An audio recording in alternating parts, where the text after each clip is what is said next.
Welcome to the Chapter 49 podcast. My name is Larry Lannan. Today is June 28th of 2024. I am a volunteer with Chapter 49 in the area of communications and a retiree. And allow me to welcome back our chapter president for Chapter 49, Duncan Giles. Thanks, Larry. It's always great to be here.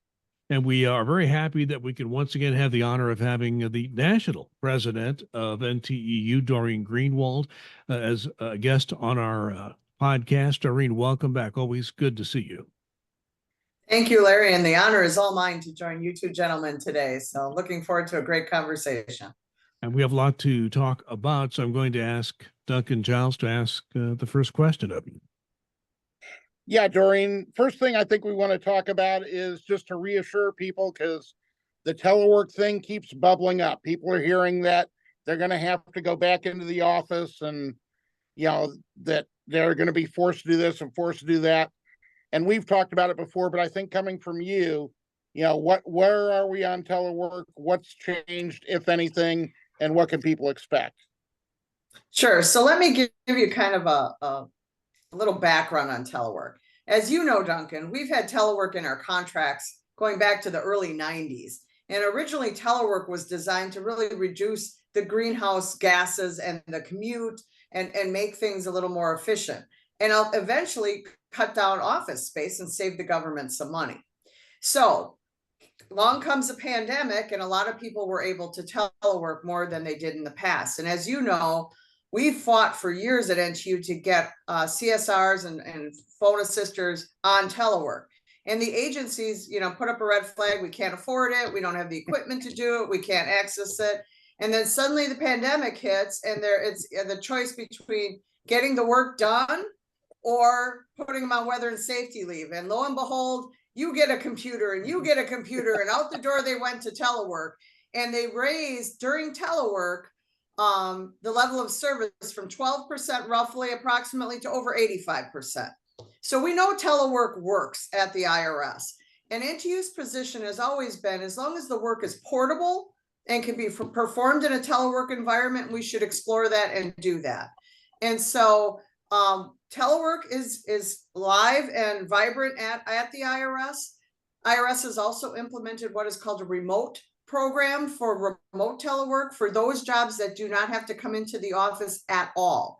Now, that's only about 2,500 employees across the IRS. Right now, IRS has around 96,000 employees, so it's a relatively small group. IRS determined what positions they would test that on. That test pilot was supposed to end in June. It's now been extended to January. So we're hearing very positive things. I get a lot of questions from people. Well, when can my position go to remote work? Well, that we are looking to expand it. We hope to have that opportunity to do so. But if your job is like a revenue agent or a revenue officer, where some of your work involves having to come into the office, post checks, post returns, do some periodic work, you're likely going to stay on frequent telework that requires you to come into the office a minimum of 2 days of pay period. And so we're going to look at that. I also tell people as technology changes, so do their jobs. And so we're also going to look to expand telework where we can. Now, the Treasury Department put out guidance to its agencies and bureaus to say that they wanted to see an increase of about 50% of people coming into the office. And so I've had conversations with Commissioner Werfel. He immediately contacted me as the president of NTEU to say, look, we are going to honor the NTEU contract, and we are not going to change telework for bargaining unit employees. That's where we stand today. He did make changes to non-bargaining unit employees in the capital region to ask them to come in more periodically. What I told him when we had that conversation is I think that policy is wrong for non-bargaining unit employees, as I would for bargaining unit employees. If telework works, we stand by telework. And it shouldn't matter what status you are in the bargaining unit. It matters of whether you can efficiently perform your duties at a telework site or not. And so that's where we stand today. I know recently Janet Yellen was on the Hill, the Secretary of Treasury, and she got some questions about telework. And, They tried to paint the union in a bad light, like, oh, it's the big bad union keeping people out of the office. The fact is that's just not true. The parties, as you know, come together. You've sat on teams, the bargaining teams, and we negotiated the contract. And IRS management as well as NTEU come together and identify the positions that can work off site. And it's an agreement reached between the parties. And so that's Telework's here to stay. And if anything, we're going to look to increase it, not decrease it. So employees should not lose sleep over telework. If I can follow up on that, please, Doreen. I think that there's telework has been under attack, and you mentioned one example of that when the Secretary of Treasury was testifying. I think, you know, she was put on the spot and had to say something. So I said, well, we'll look into it or something to that effect. And I know you were quoted in some of the news reports about what was going on. I think you gave a very good answer about how our contracts work. But my question to you is, where do you think this is coming from? It's coming from certain members of Congress, certain other pressure groups outside of Congress. Where is this attack on telework coming from, and how should people, NTEU members and people working for IRS for our purposes, how would you ask them to react and think when they see these attacks on telework all the time? Well, there's two different issues out there with telework. First of all, there's the rhetoric out there that people aren't working when they're on telework, that they're home in their pajamas or they're at a swim up bar in Cabo. We know that's not true. Yep. You know, I've heard people say, we need data to show that they're working. And I'm here to tell you, just like the example I just gave about CSRs and getting the level of service up from 12% over 85%. Absolutely, people are working. In fact, I believe they're working more than they do in the office because they tend to work past their lunch and past their time to go home because they're not commuting. And they have less interruptions when they're at their telework site. People know you're locked into a computer system. It's the same system they monitor you when you're in the office. So it's not as if people don't know what's going on at a telework site. So there's one group out there that wants to vilify federal employees, paint them as being lazy, non-working. That's just false. And so I'm doing everything I can to correct that. There's another group out there that is saying, since the pandemic, we've seen less people in local cities taking advantage of restaurants and economic things. Well, my answer to them is you need to change your economics because federal employees aren't going to be the ones who save you. That is just not happening because we know people on telework do come into the offices periodically. Very few people, as I said, like roughly 2,400 are the ones that aren't coming in. Otherwise, people are coming in sometimes 2, 3, 4 times a week to do work. And so they're working at home, they're working in the offices. And I know traveling in the DC area, 85% of federal employees work outside of DC. They're coming in, they're doing the work. It's not changing the economic scales in these cities. And so they have to do a rebalancing since the pandemic to figure out how to address those needs. And again, people are pointing to the federal government as a Band-Aid approach. That's just not going to work. And so federal employees need to stand up for themselves because they're working at home successfully. They're working hard. They're doing the great work. They're taking those calls. They're giving good answers. And the American people are thankful to have their calls answered, which wasn't happening for a long time. Duncan, telework's a very big issue. Anything else you want to ask Doreen about concerning telework right now? No, I think she's encapsulated the issues beautifully and laid it out. And, you know, it's like she tells them nationally, and I tell managers and executives all the time, if you have a bad employee, they're going to be a bad employee, whether they're on telework or whether they're in the office underperforming. You know, it doesn't make any difference. But, you know, as Doreen stated, you see the stats. I mean, the productivity is there. The FMLA usage is down. The sick leave usage is down. So I just commend her and the national staff for continuing to push it. And I know that we will. Well, let me ask you about something. Go ahead. I'm sorry, let me just do a quick follow-up to what Duncan said. We also see on the Hill recently, they reported that more people are teleworking in the private sector than the federal government. So as the data comes forward and shows productivity is up and it's working also in the private sector, I think that's going to quiet a lot of this false narrative out there. We just have to keep delivering on the facts. Thank you, Doreen. And yeah, I think the data is out there, and then NTEU has done a very good job of putting that out to the Congress and to the public so they realize these things. And that was an interesting statistic that came out from a nonpartisan Congressional Budget Office saying that there actually are more people teleworking in the private sector. Let me ask about one thing that really only applies if you are watching or listening on the day we record this, which is on June 28th. The FEVS survey is just about to close, I think at midnight, your local time, if you want to take it online. Talk about why NTEU has been encouraging federal employees to take the FEVS survey. Well, two things are happening. First of all, from an NTEU perspective, as the national president, I need that data when we go on the Hill to talk about things that we need in our agencies, what we need to support federal employees so they're successful in their jobs. The FEVS covers how employees feel about the pay and benefits they're getting. We can't negotiate those things, so we use that data on the Hill to fight for those things. If people don't take the survey, and I get it, it's been out there for a long time and people are like, oh, I'm so busy, or nothing comes of it. So people have just kind of stopped taking it. I'm here to tell you it matters. So please, please, please take that survey. If you haven't done it today on Friday, please do it sometime before the close of business today. Also, with the new commissioner at the IRS, Commissioner Werfel has really asked for employees to get re-engaged in the survey. We are taking that data to balance out what kind of priorities he needs to work on. As you know, the IRS is going through a transformation. He wants to know the good, the bad, and the ugly.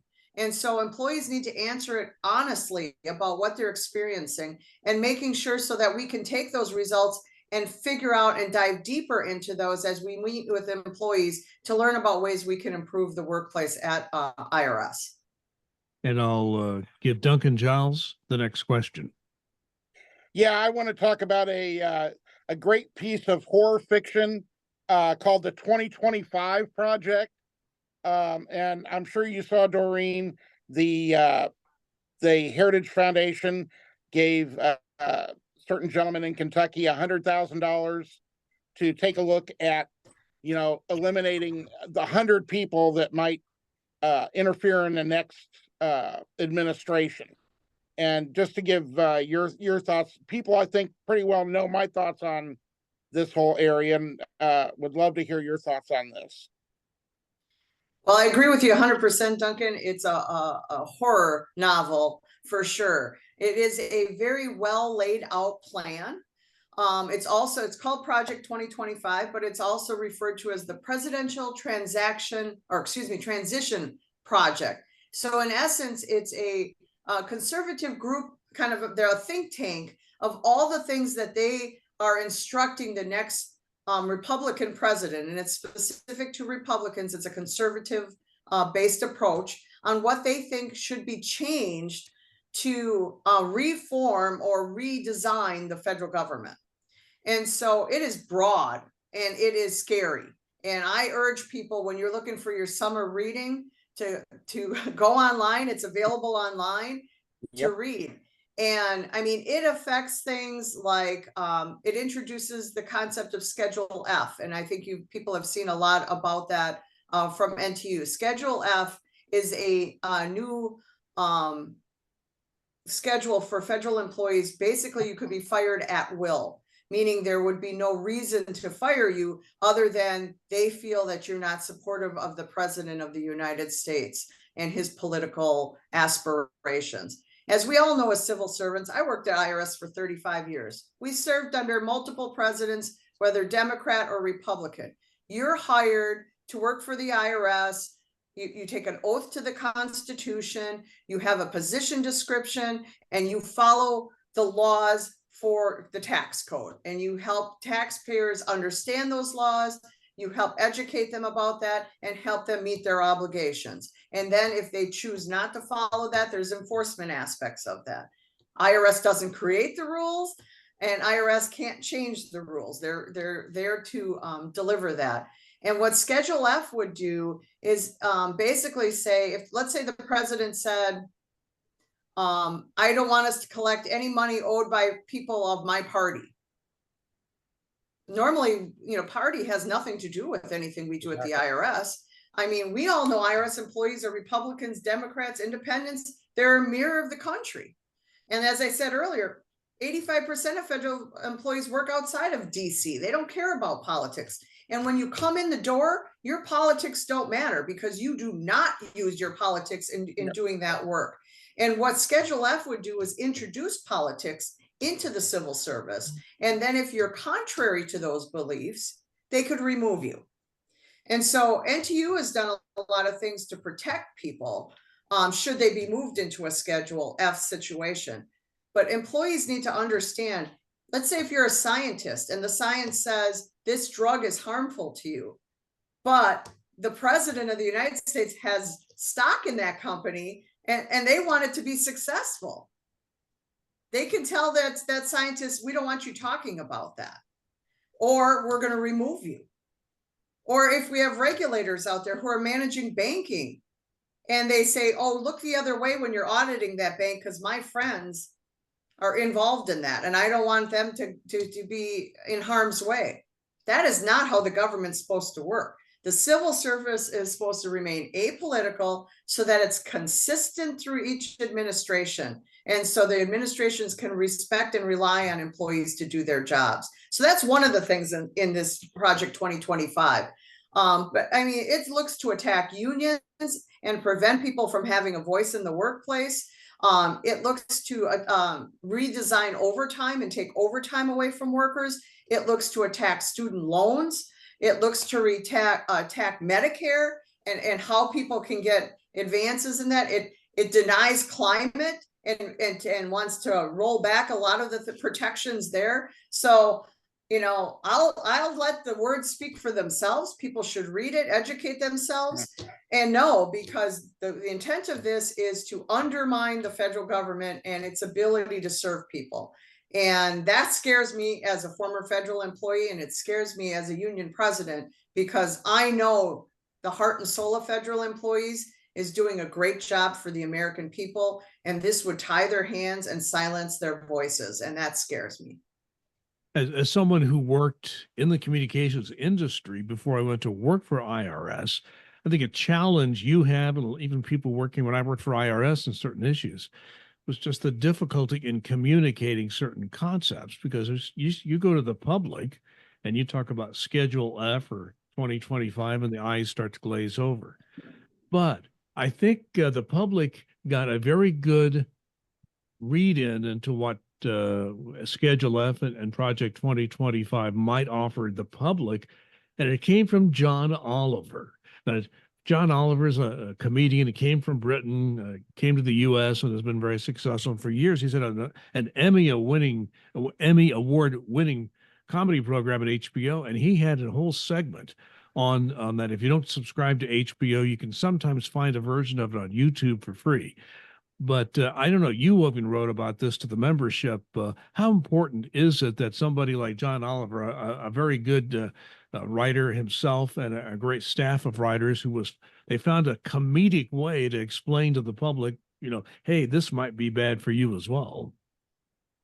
Well, I think it was hugely important, because what we're finding is most people don't follow the news. And as you said, when you start talking about policies of the federal government, it's like wah, wah, wah. Nobody wants to hear it. They tune out. But somebody like a John Oliver, who can break it down in such a simple way, it really helped to alert people that when you hear rhetoric like the swamp or the deep state, people federal employees don't think they're talking about them. They think they're talking about the political people. But the fact is, they are talking about them. And so it's important that people understand this, and not only that, believe them, because this is not rhetoric.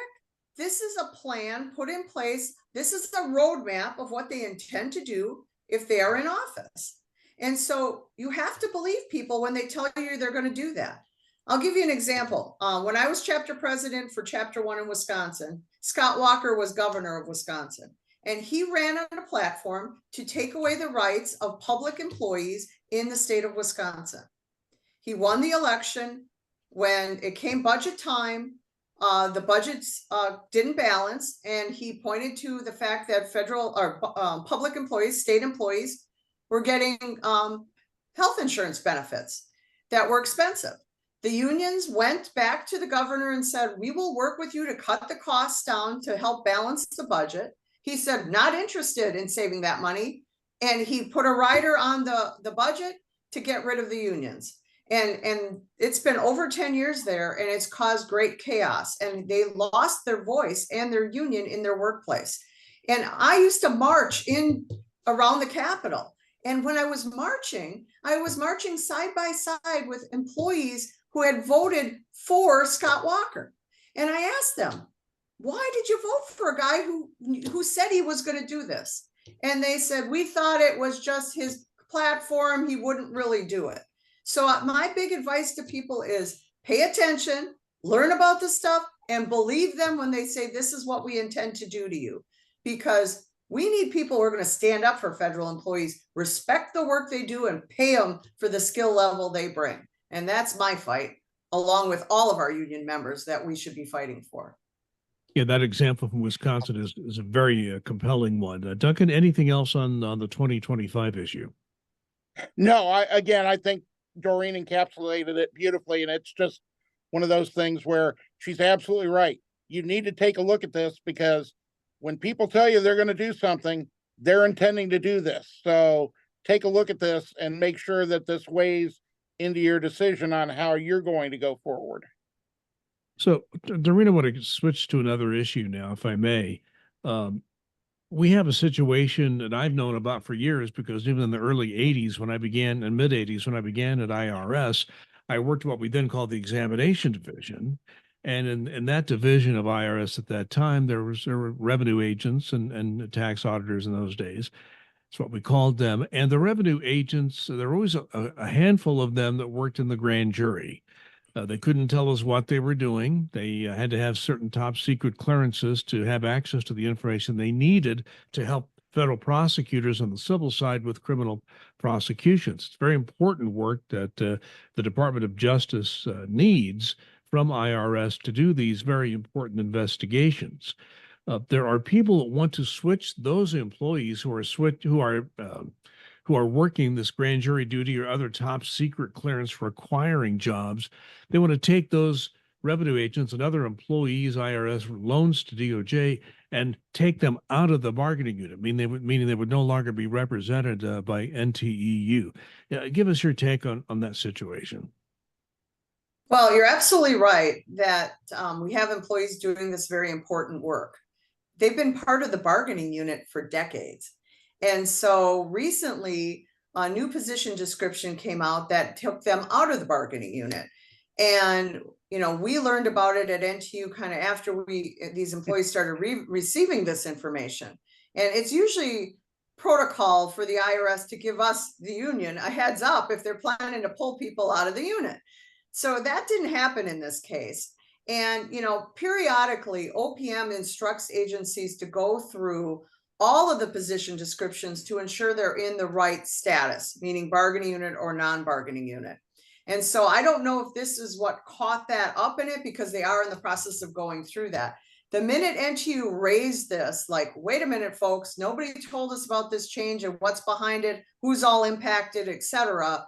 The IRS rescinded that, and they put them back in the bargaining unit, and they postponed it until further notice. So right now, there's no change. They continue in the bargaining unit, and IRS is reviewing any decision to change them outside of the unit. So our position is going to be, look, nothing's changed with the work they do. They've been in the bargaining unit for decades. We expect them to stay there, and that's where we're at right now. So status quo for now until further notice. Yeah, from my experience, DOJ really enjoys having those people. Once they get comfortable with a group of people from IRS, they don't want to let go of them. So I think there are some people who might want to be reassigned if they left the bargaining unit. So you want to avoid that. So it's good that that is not a change that was implemented. And NTU obviously had a lot to do with ending that practice, at least for now. Duncan, I'll give you the next question. Yeah. Next issue is we're going to talk about a little bit is great idea from, accounts management and W&I higher ups, or excuse me, taxpayer services. That's what we're called this week. To basically say, okay, we're going to give these remote call sites some work, be able to do paper. A, it'll reduce inventory. B, they can get overtime, make them happier. Something that was great in theory has turned out with the training to be, for the most part, absolutely horrendous, too short, not enough OJIs that are noticing, know what they're doing, talking about, or wanting to even answer questions. Several of us raised this up to your folks at National, and like to get your take on what you've heard and where you think it's at right now and where it might be going. Okay, so you're absolutely right. What's old is new again in taxpayer services. So that's an interesting change, bringing it back from the past. As you know, this idea and concept was really born from feedback NTEU received from call site employees during the pandemic. So when the IRS had huge backlogs of paper adjustments, some of our remote call sites were tapped to assist with that paperwork. Not all were tapped. And so employees said, look, we're on the phones 8 hours a day. It's nice to get a break from time to time to do some paperwork. And we would appreciate that opportunity, or the opportunity to do some of this work and earn some overtime. And so from a union perspective, we wanted to spread the wealth where we could. We knew the IRS had a greater need for people to process that paperwork than what was getting processed with the existing staff.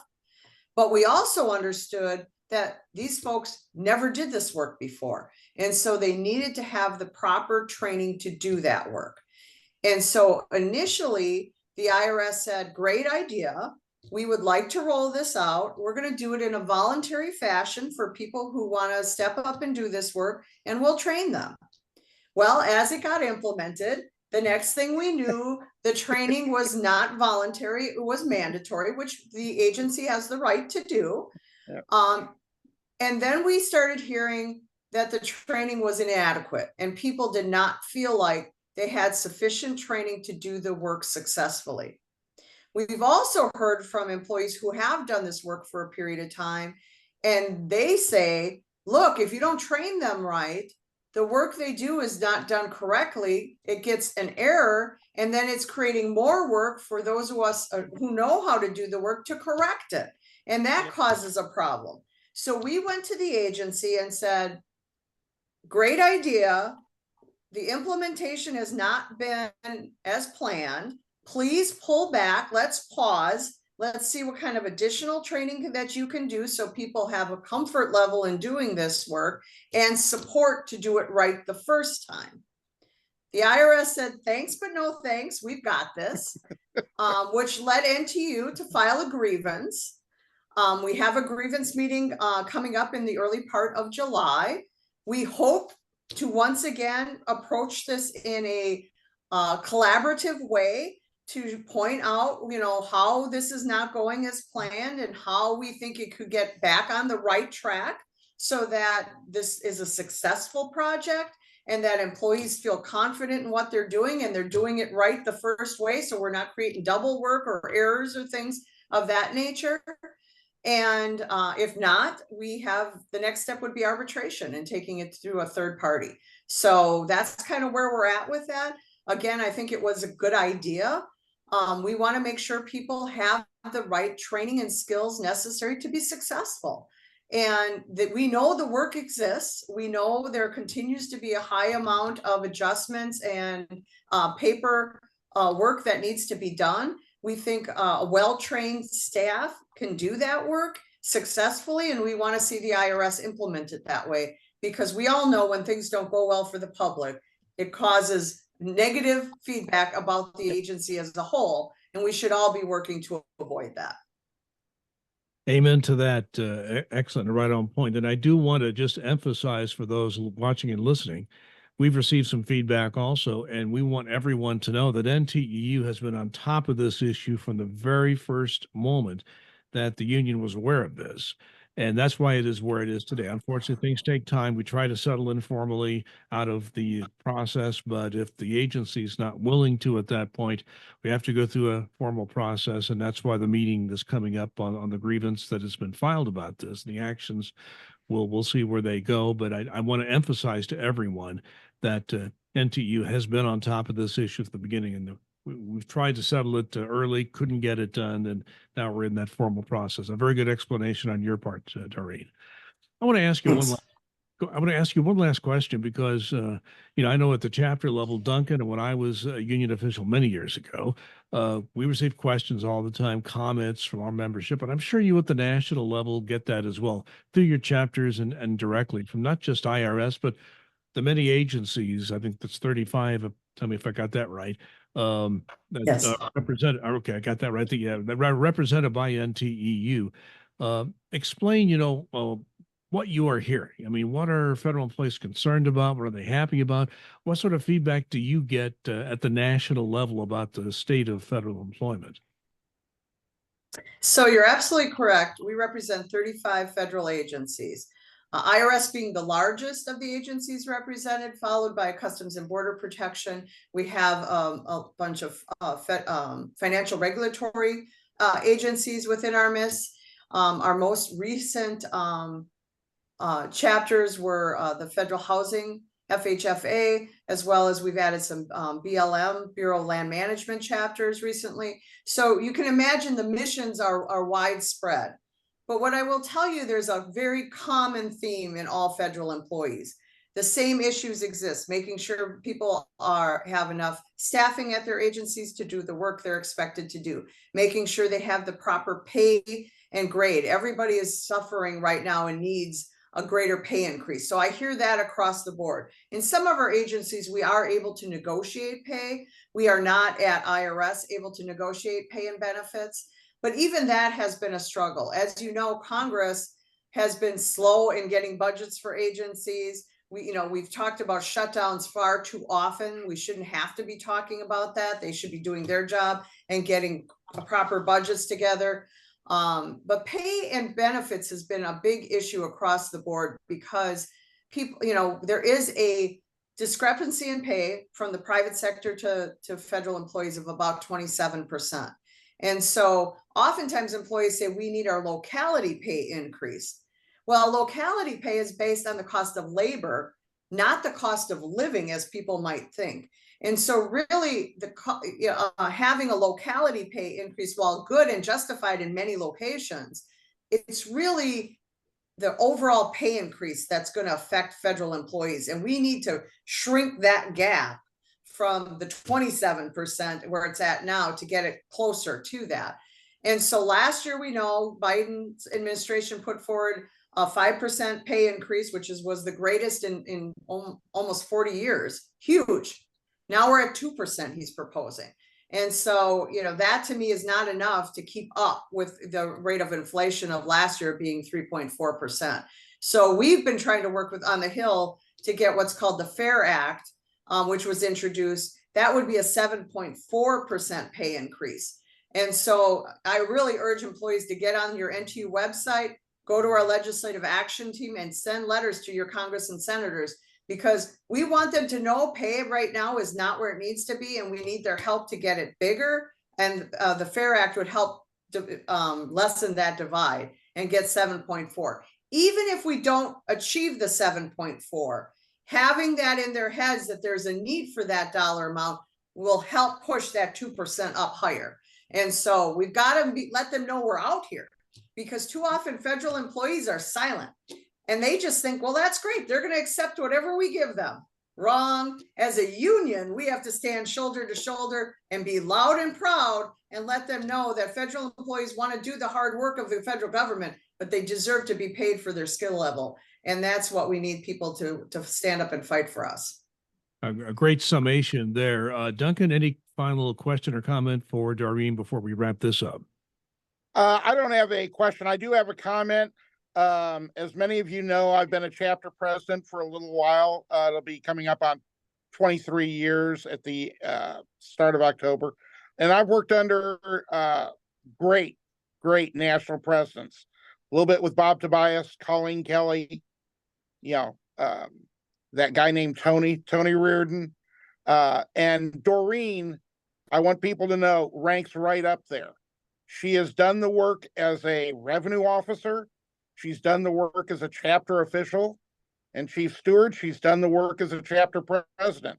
And she does an outstanding job of not only doing the work at the national level, but understanding our needs, where we're coming from. When you give her an issue, and it doesn't matter whether it's IRS, CBP, it could be, Department of Energy, it could be Patent and Trademark Office. She understands these. She knows them and she's working them. So I just want to commend her for the wonderful job that she's doing, and I hope that she continues to do for many years. And if I can dovetail on that, I think it's great that we have a national president from the Midwest, somebody from Indiana. You, for many years, worked in Wisconsin, I think in Milwaukee area, I would assume. So you've got that sensibility that comes from growing up in the Midwest that maybe people who grew up on the East or West Coast don't have. Not that you can't do the job or do it well, but it's nice to have that background from somebody who's working in Washington. You're dealing with the top people, but you've got that grounding everybody gets when you grow up and work in the Middle West, the Midwestern part of the United States. Well, I thank you both for such kind comments. I have to say, I am you. I am federal employees. I stood in your shoes. I've done the work. I get it. And to me, my greatest strength as a national president is all of our chapter leaders, our stewards, our members who come together to fight for important things. And I value hearing from our members. I value hearing from the guidance of our leaders. I try very hard to listen to people and respond to people in a timely fashion, as well as guide our union going forward with what our members want. And so I thank Duncan for his leadership. I count on him as a confidant and friend for many years. And I thank you both for this program. Communication is key to keeping our members informed about all we are doing on their behalf and raising issues that are important to them. And you really deliver each and every week with this podcast. So thank you for having me on, and thank you for the great work you're doing. And Doreen, you're welcome anytime. We so much appreciate you taking some of your valuable time, spending it with us, and so that people can watch and listen to your views of how things are going in Washington, D.C., which affects so many people in the federal workforce. So we thank you, Doreen Greenwald. Thank you, Duncan Giles. My name's Larry Lannan. I'm a volunteer with Chapter 49, and if all goes well, we'll return next week with another edition of the Chapter 49 podcast. So please be safe and be kind.